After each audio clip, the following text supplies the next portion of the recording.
Hello everyone. आज हम class 7th का lesson 1 that is nutrition in plants पढ़ेंगे।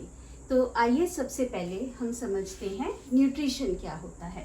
Nutrition is the process children nutrition is the process of taking of food and its utilization by the organisms.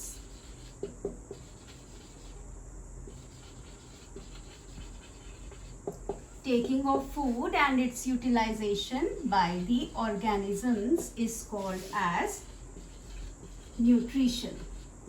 यानी कि कोई भी organism किस तरह से फूड को ऑब्टेन करता है और उसको किस लिए यूटिलाइज करता है, that is called as the nutrition.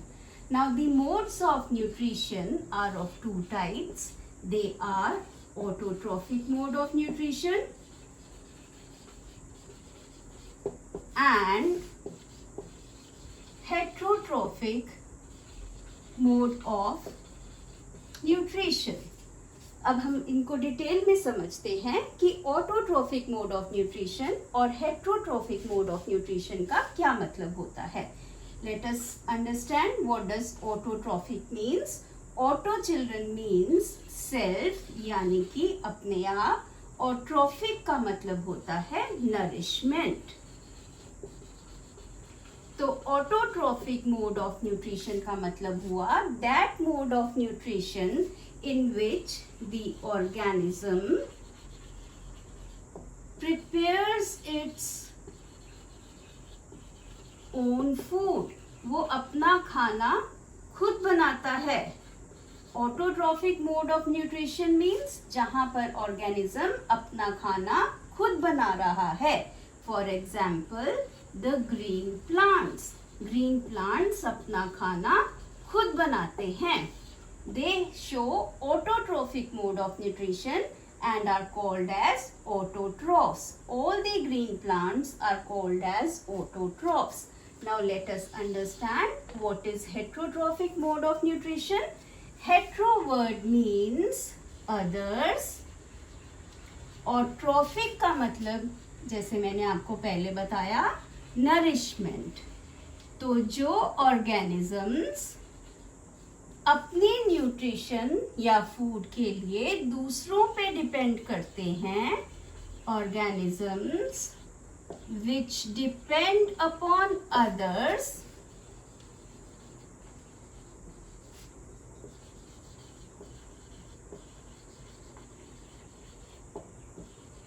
are called heterotrophs.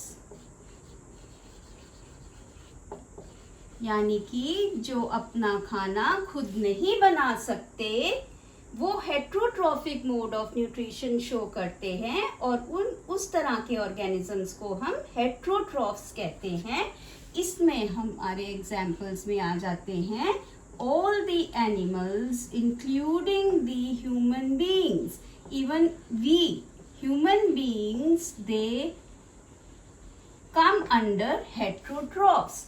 अब आप कहेंगे बेटा कि आपकी मम्मा तो घर पे खाना बनाती हैं, but let me explain you children कि आपकी मम्मा खाना बनाती नहीं है. She just cooks the food from the raw materials which are obtained from the plants and animals. तो वो हम डिपेंडेंट हैं ऑन प्लांट्स एंड एनिमल्स. जो चीज़ें हमें प्लांट्स और एनिमल्स से मिल रही हैं उनसे हम अपना खाना कुक कर रहे हैं, ना कि हम अपना खाना बना रहे हैं.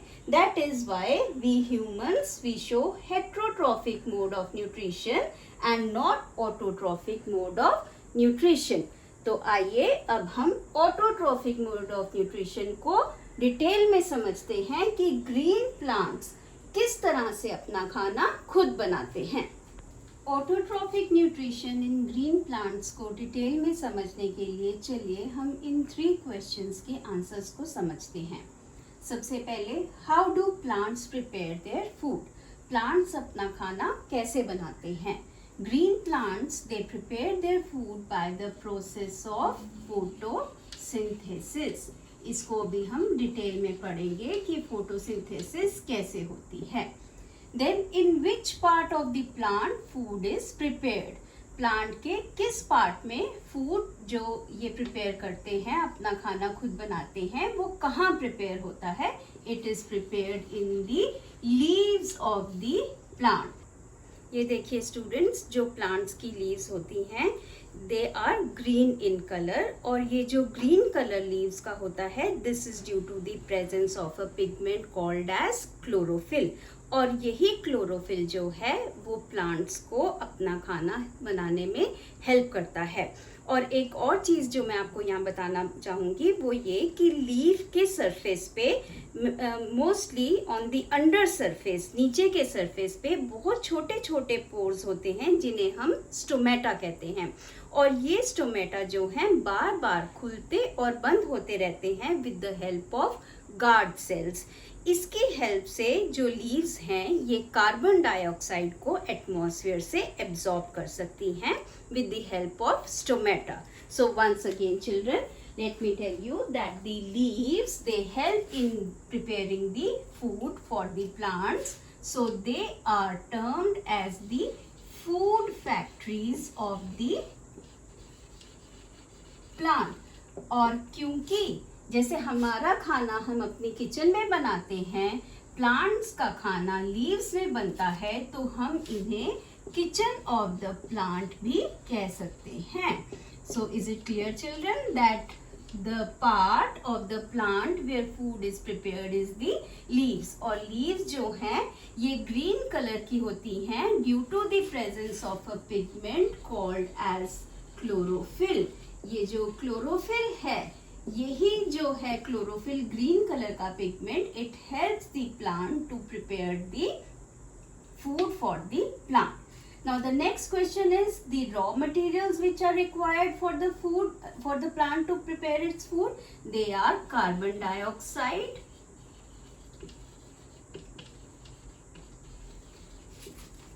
water and minerals. किसी भी प्लांट को अपना खाना बनाने के लिए जो चीज़ों की ज़रूरत होती है वो है कार्बन डाइऑक्साइड। ये कार्बन डाइऑक्साइड ये कहाँ से लेता है? It takes it from the atmosphere. और जैसा कि मैंने अभी आपको बताया कि लीव्स में, ये मैं आपको दिखाती हूँ, ये एक प्लांट है, इसको जो रॉ मटेरियल्स रिक्वायर्ड हैं अपना फूड प्रिपेयर करने के लिए वो है carbon dioxide, water and minerals. अब देखते हैं ये जो लीव्स हैं इसमें मैंने अभी आपको डिटेल में बताया था कि इसके अंडर सरफेस में, निचले हिस्से में और सरफेस पे छोटे छोटे पोर्स होते हैं कॉल्ड एज स्टोमेटा। ये इसको एटमॉस्फेयर से कार्बन डाइऑक्साइड एब्जॉर्ब करने में हेल्प करते हैं। अब वाटर और मिनरल्स ये कहाँ से लेता है? ये देखिए, ये मैं आपको निकाल कर दिखा रही हूँ। ये जो इसके रूट्स हैं, ये इसको मैं अपरूट कर रही हूँ। ये देखिए, ये जो इसके रूट्स सॉइल में हैं, ये रूट्स के थ्रू सॉइल से वाटर और मिनरल्स को एब्जॉर्ब करता है, और थ्रू रूट्स ये जो वाटर और मिनरल इसने एब्जॉर्ब किए ये इसके लीव्स तक पहुंच जाते हैं with the help of pipe like structures which are called as xylem. और ये जो ग्रीन लीव्स हैं, मैंने जैसे आपको पहले ही बताया था, ये ग्रीन कलर लीव्स का क्यों होता है? Due to the presence of a green pigment called as chlorophyll. ये क्लोरोफिल का काम क्या होता है? This helps in the absorption of sunlight. और ये जो सनलाइट एनर्जी एब्जॉर्ब करता है, this helps to convert carbon dioxide and water into the food, and this process of formation of food in the form of carbohydrates, ये जो carbohydrates हैं, this is the food of the plants. The process of formation of food by the carbon dioxide and water in the presence of sunlight and chlorophyll is called as photosynthesis. So this is how the green plants, they show autotrophic nutrition and they prepare their own food with the help of the process of photosynthesis. I hope children आपको autotrophic nutrition के बारे में clear हो गया होगा। हम heterotrophic nutrition के बारे में हम नेक्स्ट वीडियो में स्टडी करेंगे।